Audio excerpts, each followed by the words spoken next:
Hey guys, so today I'm here to do another review. This is on a diet book and it is on the ever popular The 5-Factor Diets. This is by Harley Pasternak and he is a huge celebrity trainer. There's tons of celebrity quotes jammed packed in this book. People from Kanye West, John Mayer, Jessica Simpson, Eva Mendes, who else? I'm not sure if J-Lo did it. I don't think she did, but there's just so many celebrities. Kate Beckinsale, I think, is one. There's so many celebrities that are clients of his that it's not even funny. I mean, I'm sure this guy has like half of Hollywood on his celebrity client list. The idea is that it's all about the number 5. So you've got 5 meals a day. You've got 5 circuits for a total that are each 5 minutes for a total of 25 minutes of exercise. And you have 5 ingredients per recipe, 5 minutes of prep time, 5 meals a day. I think I said that. Anything with the number 5 that you can imagine, it's all about that. The thing about this book that I love is that the exercise routine is short and sweet. So if you're new to exercise, this is great.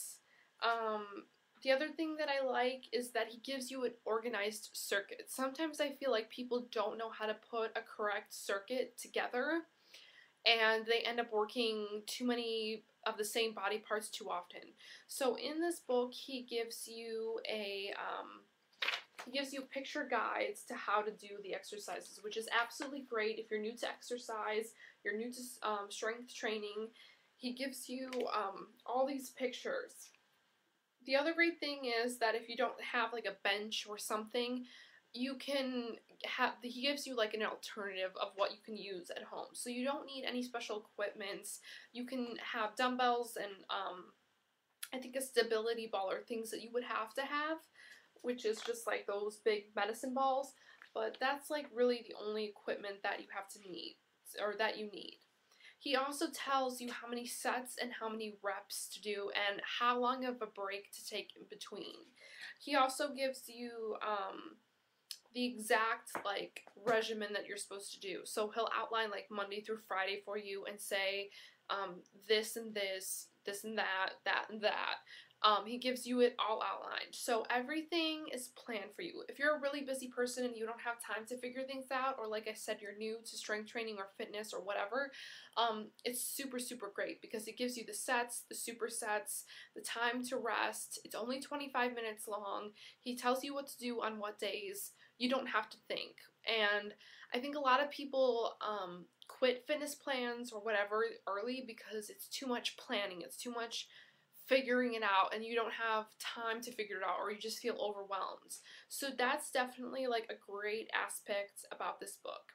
Another great thing is that he does give you some or a lot of recipes. Some of them sound good, some of them don't, but we all have different tastes, so to some of you I'm sure maybe everything in this book sounds good.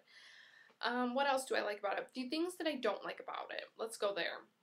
I think he wastes a lot of time in the beginning of the book kind of saying like why you shouldn't do this and why this diet's bad and why that diet's bad. And it's like, I really don't care. You know what I mean? Like, I don't need a 5-page description about why I shouldn't do the Atkins diet. Just like get me to why your plan is gonna work. I don't need to hear about everyone else's plan. And I just think that I just kind of like skipped the pages eventually because like I just really didn't care. He also tells you, you know, like everything that you should avoid, things that you need to keep in your diet, blah, blah, blah, blah, blah. The other thing that I hate about this book, okay, so you do get a little, like, guided outline here in the back where you could fill it in. Every meal that you have, and you're supposed to, again, have 5 meals a day, should have a protein and a low to moderate glycemic index carb. So basically, that means a low GI carb is basically like you're not eating bowls of white pasta or frosted flakes in the morning, okay? You're maybe having like a piece of Ezekiel bread or whole grain toast and an egg. That's a protein and a low GI carb.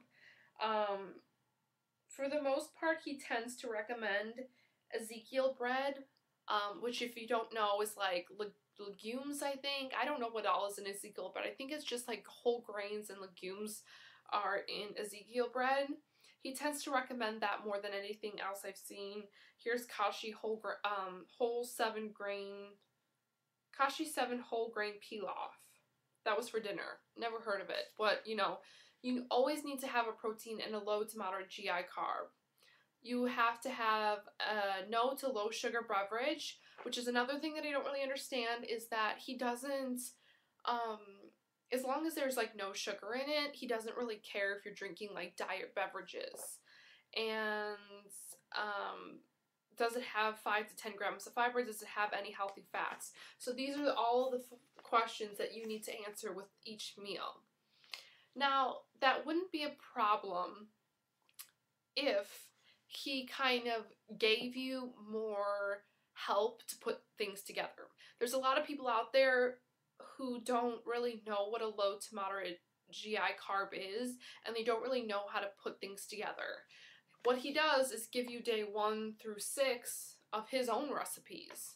So here, every meal is laid out and it says what to eat and what page number. But what if you don't like those things? What if you don't want to go out and buy all this crap to make his food? What if you want to use what you have at home and create the same kind of meals but with what you already have, or with what's budget friendly or easy to make? He just really doesn't explain, other than how to put his own recipes together, how to create these menus, which I think is really annoying. And also, you know, advocating diet drinks, not a fan of that. I don't think that you should go out of your way to say, oh, go get a Diet Coke or a Diet Snapple. It's really not good for you. And I always say it's better to have a little bit of what's real than to have something fake. So I would rather have a small little can or half a can of real Coke than a whole Diet Coke. And I know not everyone feels that way, but that's how I feel, and it's what works. Because I did that in the past where, you know, I would hit a plateau and I would realize it's because I was drinking too much sugar-free beverages. And then I'd cut them out of my diet and just drink water, and the plateau would go away. So I've seen the proof in the pudding of what diet beverages do, and I don't believe in them. So that's the good things and the bad things about the 5-factor diet. If you're not used to eating like interval meals 5 times a day, if you're not used to kind of interval training, and if you don't have a lot of time, this is a great book for you. It's just really disappointing kind of to me about the meal planning. I think it gets a little bit confusing for people about how to put a protein with a low GI carb. But again, that's something you could Google. Low GI carbs, I'm sure all you have to do is type it in Google and you'll find the list. So it's not impossible. So definitely, I'd give the 5-factor diet like a B+, a B+. So there's your introduction, guys. Thanks for being patient. I haven't had any videos in a while. And I also want to say that on Thursday I'm getting iPhone 4 and it has the HD camera on it. So a day in the diet videos are going to happen like all the time now, which I know a lot of you are excited about, because you always say, like, when I ask you what videos you guys want, you always want a day in the diet videos. And now that I can walk around with an iPhone and not look like a crazy person, a day in the diet videos are going to be happening way, way more. So again, thanks for being patient and thanks for watching. Bye, guys.